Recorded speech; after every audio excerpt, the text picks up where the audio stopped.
አንቺ እንግሊሽ ምንድነው አንቺ ዩ ነው ስለዚህ who taught you ጋር ደረስን አይደለ እንግሊዝኛ ምንድነው እንግሊሽ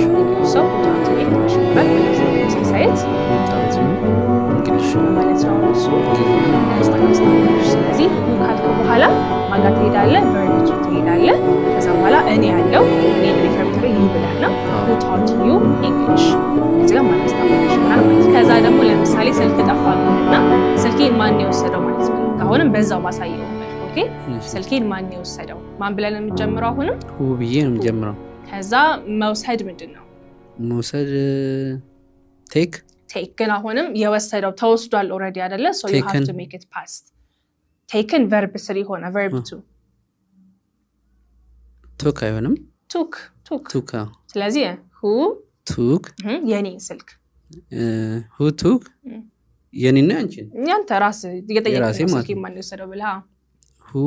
took my phone good who took my phone ይሆናል አሪፍ ስለዚህ who ካልክ በኋላ past ተጠቀም ከዛ በኋላ my የተወሰደ ስልክ ስለሆነ who took my phone አልክ ማለት ነው አይደል አንቺ እንግሊሽ ምንድነው አንቺ ዩ ነው ስለዚህ who taught you ጋር ደረስን አይደል እንግሊዝኛ ምንድነው እንግሊሽ so who taught you English ይሆናል ማለት ነው እስኪ ሳይት who taught you እንግሊሽ ነው ማለት ነው አሁን እሱ እንግሊዝኛ ማን ያስተማረሽ ስለዚህ who ካልክ በኋላ ማጋ ትሄዳለህ verb to ትሄዳለህ ከዛ በኋላ እኔ ያለው እኔ ሪፈርም ተገ you ብለህ ነው who taught you English እንግሊዝኛ ማን አስተማረሽ ይሆናል ማለት ነው ከዛ ደግሞ ለምሳሌ ስልክ ጠፋብህና ስልኬን ማን የወሰደው ማለት ፈልክ አሁንም በዛው ባሳየው መልኩ ኦኬ ስልኬን ማን የወሰደው ማን ብለን የምንጀምረው አሁንም who ብዬ ነው የምጀምረው ከዛ መውሰድ ምንድነው መውሰድ take ግን አሁንም የወሰደው ተወስዷል ኦሬዲ አይደለ so you have to make it past taken verb 3 ሆነ verb 2 took አይሆንም took ስለዚህ who took የኔ ስልክ who took